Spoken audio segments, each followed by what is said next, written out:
for the Bitcoin price, we might see a massive couple of thousand US dollars bounce very soon at a very specific price target.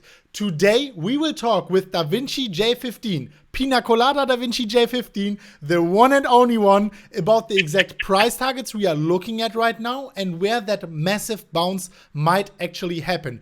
If you want to see that, make sure you take place, make sure you take a few minutes of your day and you smash up that like button right now. And that being said, DavinciJ15, may you disclose your secret location and also let us know what your answer to the most important question of today is. How are you doing today, my man?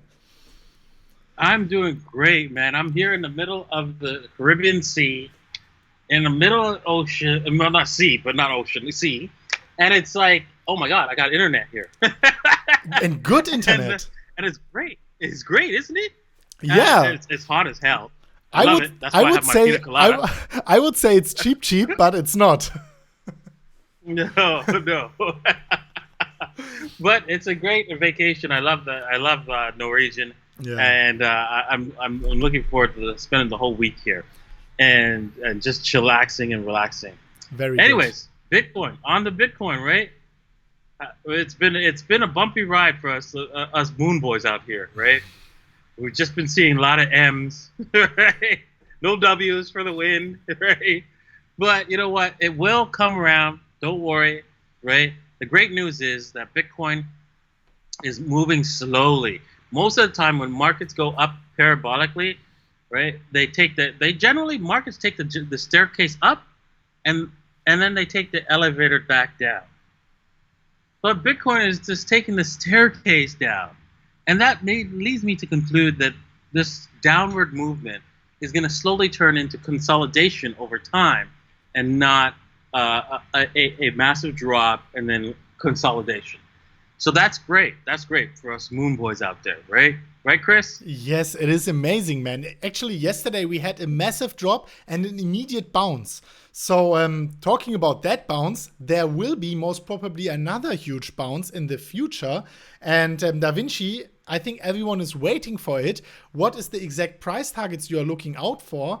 And I mean, there are some things you will be looking at that point of time. It's not a certainty, but you actually think that there is a high probability of us seeing a massive bounce, maybe even for a couple of thousands US dollars. So, I mean, we are really keen to see that. And we need this good news right now because some people are really depressed. Actually, people are calling for lower lows. Not only Peter Schiff, who recently tweeted again, the 2019 low will not hold. Many people agree. So what is it all about right now? Well, I don't agree with Peter Schiff at all. I mean, come on. And do you think really Peter, who called Bitcoin going to zero when it was at $1, a person you want to listen to? Yeah, he missed out on billions. He has billions, but he could have more billions. So I think he's just not facing the truth. He's sticking to his own version of Bitcoin, just not to admit that he was falsely missing out on these billions of US dollars of gains. Well, with that said, let's just go onto the charts and take a look at this. As you can see, right, there's nothing happy to see here. Right, you on this daily chart, all we have is like lower lows, right? Lots of lower lows, right? This is not a lower low yet, but we're gonna get there. And then we got lower highs as well. That's a little sad. Lower highs, and even this is considered. You can consider this a lower high, right? For now. Another thing that we have to look at is the fact that the daily 13 MA, the price is below the daily 13 MA. So if you are a day trader, what you're supposed to be doing is only looking for ways to short this market. If you want to make money, that's the main. You have to go with the trend. The trend is your friend until the end, and we're gonna hope for that trend to end, possibly around the $8,500 level, and that's why I'm looking at this trend ending and bouncing a couple $1,000. And that doesn't mean it's gonna break the trend, because it could only break to like $12,000 and come all the way back down again. So we have to watch the $8,500 level. See, once we get down there, we're gonna see what the chart's telling us, because we do not make, as a trader, you do not make predictions based on feelings, gut feelings. You base it on the price. What the price is telling you. What is the market telling you? And right now, the market is already telling us it's going down. So you have to accept it. And you have to trade that way. When it gets to the 8,500 level, what we're going to be looking for is divergences or something that's going to mark that this is going to bounce at this level. I'm sure we're going to see that once we get down there, because of the way it's been moving so slowly.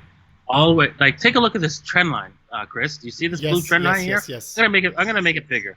Yeah. I'm gonna make it bigger so that everybody can see it. Let's see here. If I could that would also have been my next question. Once we reach the 8,500 level, if we reach it, what it would be, what you will be looking out for. So divergences, volume divergences probably, and what else would you be looking out for? Is there something else you will exactly take an eye on? For example, I have my Davo pattern. I would look for that, see if there's any kind of like, let me see here, any kind of like pattern that says, hey, you know what, in the volume and in the what's it called, the RSIs, if there is some pattern, if my Davo fires and they're there going up, then I will definitely take that trade as well. And I'll always be looking for something to tell me, hey, you should take this trade. Basically, either it's going to be, oh, you know, that's not the right. I can't seem to touch that, to select that line. I don't know why. But anyways, yes, this line here, this blue line, you can see, as you can see, the market has bounced off this line, broken through, come back up, to retest that line, falling down. It's all over this line, this blue line here. Yeah. Showing me that, hey, you know what, this line is very, very important. If we can see a W on this other side of this line, I think we could probably see some serious fireworks to the upside. But without that W on the other side, we cannot expect anything positive. But we're closer to the 8,500 level than we are to doing anything else. So it makes only sense that we're not going to do a W and go higher before we get to the 8,500. But I'm not trusting it. I'm already buying.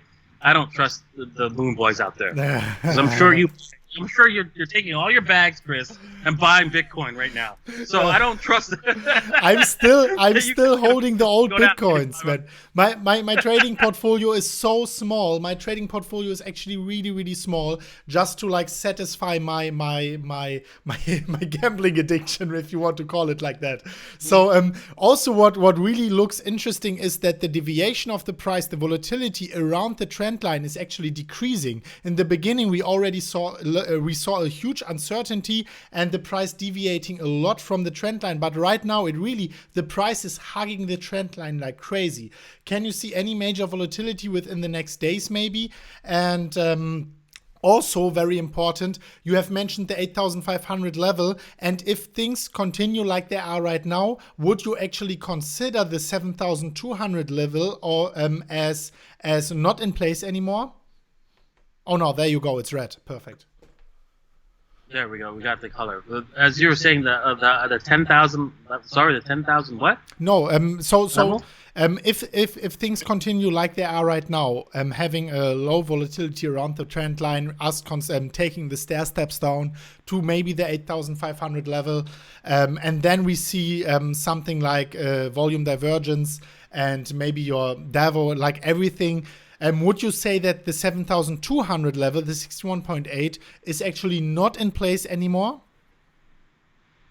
The 7,000? No, that's not true. That's not true, because we have to break this trend line up here. If this trend line, this very weak trend line, because there's not enough touch points, so it's not that strong. If we break this weak trend line, and then we have to do a W up here for us to say, okay, we're going higher. Nice. Not looking back down. For me to say, okay, yeah, there's got to be some sort of indication on this side of the level, this side of this trend line, to say we're not coming back down to 7,200, and so that's a long way away and so high that it's really difficult to trade this, right? Because of this trend, this what's it called? This range level is so huge, like $3,000 range. Yes, yes, yes, between yes. between Come on, between the bottom and the top. we are talking about Bitcoin. Like $3,000, that's nothing. But okay, I get it, and thanks for setting that straight. Of course, if we find at 8,500, we find a setup where we say, okay, this massive bounce might actually come. We see the volume divergence, we see the DAVO, we see like everything being in place, and then actually we see that bounce. Since the trend line is not all too strong, once we approach these levels around like 11,000 or so, the likelihood gets higher of us breaking that trend line, since it's not very strong and the bullish momentum will be heavy. But I mean, we have to make a follow-up video maybe within the next few days or so to cover what exactly happens. But what everyone can do right now is open their eyes, and once we leave the trend line maybe to the downside and we approach the 8,500 levels, you already know what to look out for. You already know what to look out for in terms of divergences and so on. And then you can actually see the green screen magic. You can make your own setup and you can make your own mind about it. So thank you so much for sharing that knowledge on us, DaVinci. Thank you so much for sharing the green screen magic again. And I wanted before we wanted to share some very important news also. What we recognized is that many people leave after the Bitcoin TA. Guys, take 2 or 3 minutes more of your day to also listen to the news. You can remember a few years back when DaVinci was looking at the Mt. Gox news in 2012, 2013, he made up his own mind and he actually was able to predict the meltdown of Mt. Gox. He was able to predict a lot of these events. So you want to listen to the news coverage also, not only to the price action, because that's where DaVinci's gut feeling is extremely accurate. So we had some other like interesting news about China, about the IRS cracking down some tax avoiding people in an illegal way. So maybe we can talk a little bit about that news, and then we will also have some very interesting updates regarding meetups and so on. Yeah, exactly. I mean, I'm sure everybody has heard the news. If you haven't, we're going to provide the links in the description below. But basically, the IRS has sent out 10,000 letters to cryptocurrency holders, showing that they know who you are and you got crypto. They don't know how much you got, right? Like, you could have just bought one and held it forever, right? But they want to know, hey, did you file anything? And you know what I think about this? You know what I really think about this, Chris? I think it is your duty as a human being on this planet to avoid paying your taxes legally. Legally, guys. Legally. Okay. Legally.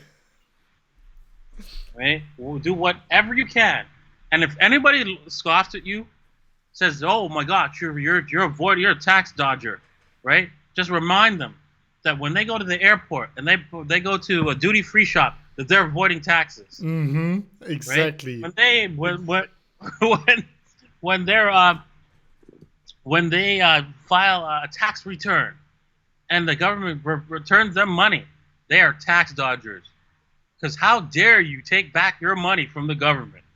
Okay. Exactly. There are so many white hat people out there saying, "Oh, I would never do that." If there would be a legal way and you can only press a button and legally avoid taxes, you would probably immediately do it. Usually the people don't do it because it's a big hassle setting up legal structures offshore and stuff. But yeah, DaVinci, I 100% agree with you. What are your thoughts about, please stop sharing the green screen magic. What are your thoughts about that news? And also, what are your thoughts? Maybe we can pick up your brain on that also. On the China news, I mean, China, the government has just released a really bullish article on Bitcoin, educating their population on Bitcoin. So what are your thoughts about that? Do you think that is a bullish thing in the mid and long run? Do you think that can actually give us some fire to the upside also price-wise? I mean, I just want to remember in 2016 and 17, before the ban of Bitcoin in China, the volume of the Chinese exchanges made up for the majority of the total volume. And once that was cracked down, obviously the volume went down. So what are your thoughts about it? Well, I until there's exchanges allowed in China, it's not going to do much for the price. However, I look at this as a negative long-term thing, actually, believe that or not. I always say the worst thing governments and banks can do is support Bitcoin.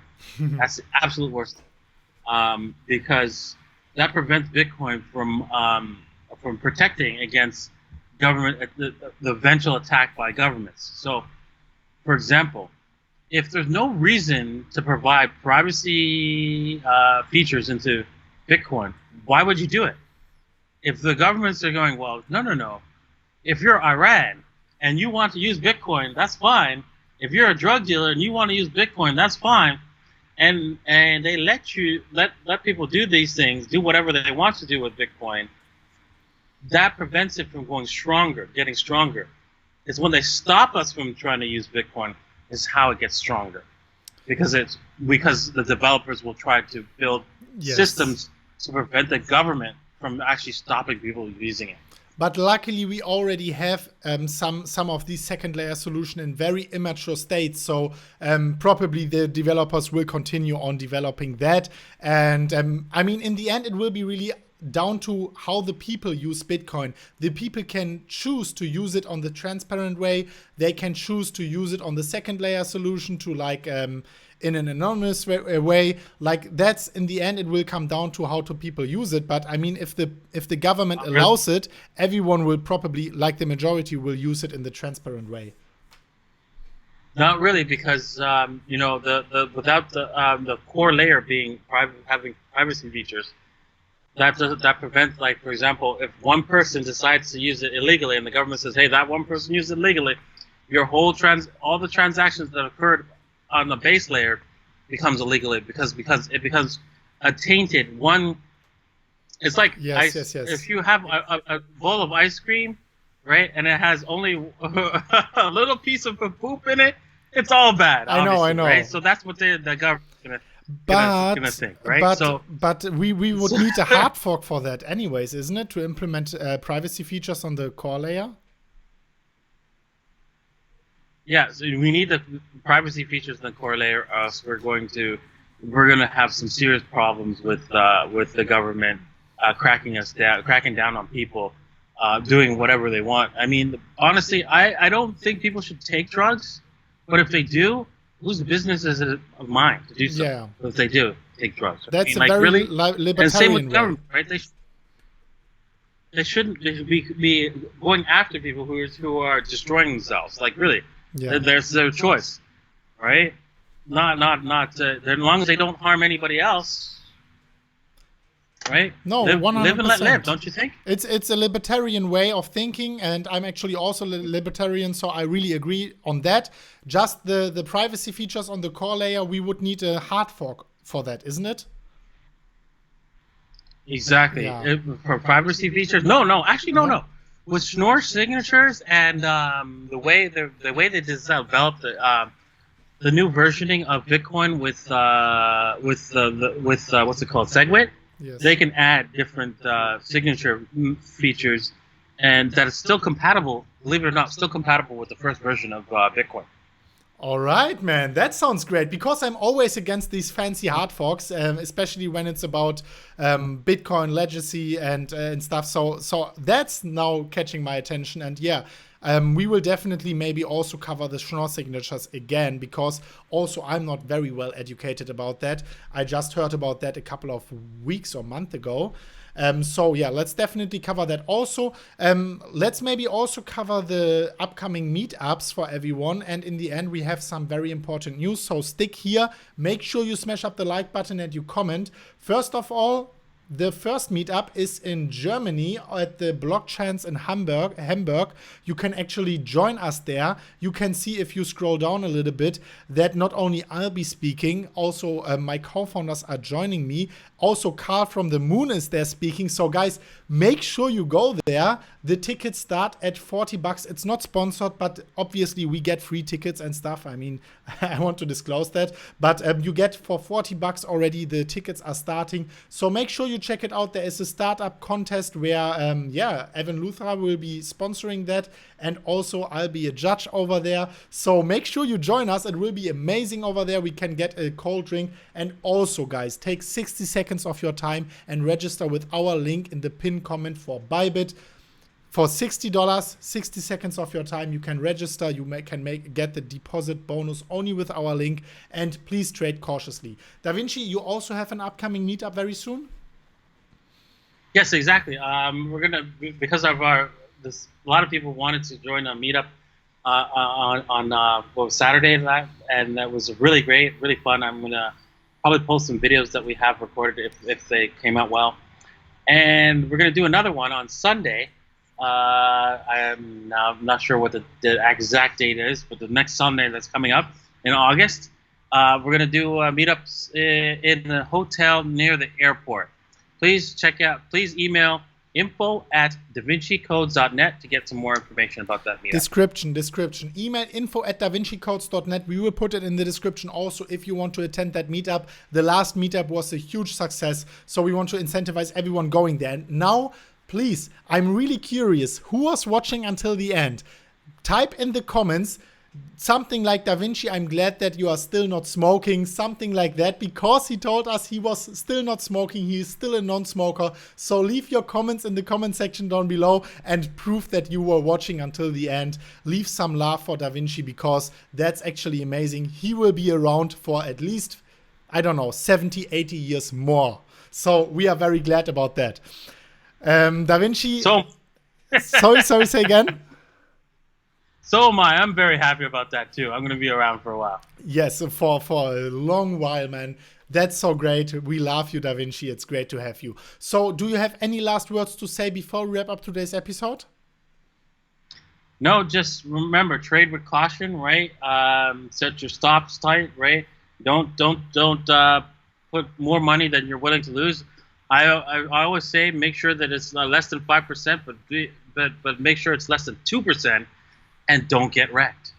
Do not get wrecked. So that was the word for the end, guys. Make sure you join DaVinci also on Twitter. The link is, as always, in the description down below. He pushes really valuable comments and tweets over there. Make sure you check it out. Subscribe to our channel. Tick the little bell. Otherwise, you will be missing out on future updates. Join our Telegram, where DaVinci is also in. So that being said, guys, thank you so much for watching. We will see each other at the next episode of MMCrypto. And as always, guys, bye-bye.